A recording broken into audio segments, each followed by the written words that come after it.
apabila terdapat di dalam suatu seseorang sudah jelas-jelas menolak untuk melakukan satu tindak pidana, bagaimana jika dihubungkan hal tersebut dengan konsep mens rea dalam hukum pidana? Ya, tadi saya kira juga sudah dijelaskan oleh rekan saya ini bahwa kalau seperti itu, kalau dikaitkan dengan mens rea itu soal keadaan batin, sikap batin dari seseorang.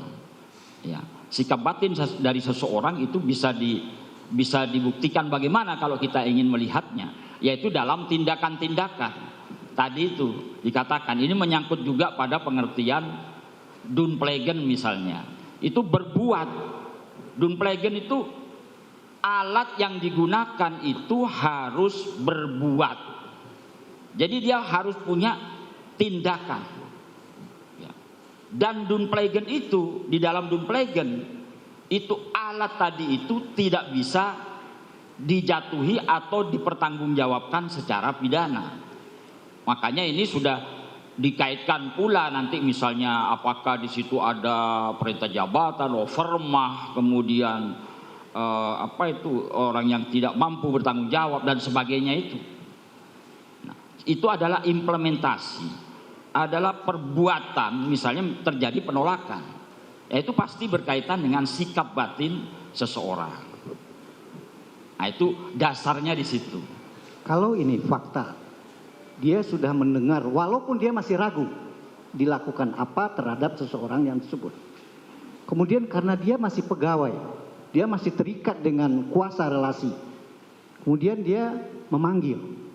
Dalam hal ini bisa nggak kita dalam perkara ini, terlepas dari secara psikologis, bisa nggak kita gunakan pasal 48 KUHP, seorang terpaksa, tapi terpaksanya bukan karena dia ditodong melakukan sesuatu, tapi terpaksa karena psikologis dia menjalankan minta memanggil seseorang.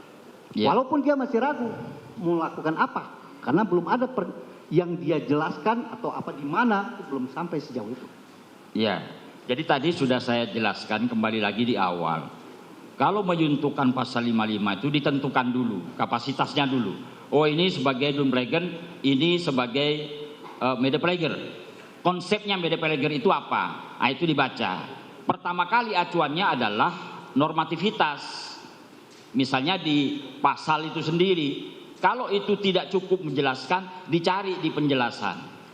Di memori van toelichting dalam hal ini. Kalau itu tidak lagi menjelaskan, kita cari di beberapa pendapat ahli. Nah, di situ dicari karena banyak perbedaan itu. Nah, untuk menerapkannya itu tidak bisa disamaratakan. Makanya kalau ada penyuntuan pasal 55, kemudian uraian deliknya itu bersama-sama, itu sebenarnya salah. Kalau bersama-sama itu kan umum.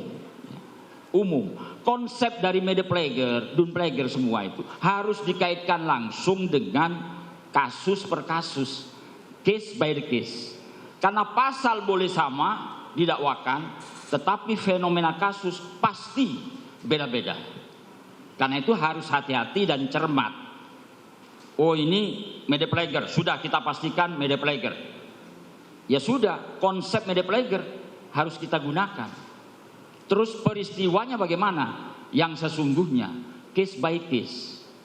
Tidak bisa sama, disamakan misalnya dengan yang saya amati misalnya dengan kasus sianida, ini pembunuhan, nggak bisa. Karena setiap kasus tidak sama fenomenanya. Itu yang harus dicermati. Baik. Dasar untuk memutus suatu perkara pidana, seorang hakim, majelis hakim mendasarkan pada minimal adanya 2 alat bukti yang sah dan adanya keyakinan hakim. Menurut ahli, apa yang dimaksud dengan keyakinan hakim? Ya, baik. Jadi hukum pembuktian kita itu memang menganut negatif wettelig bewijs teori.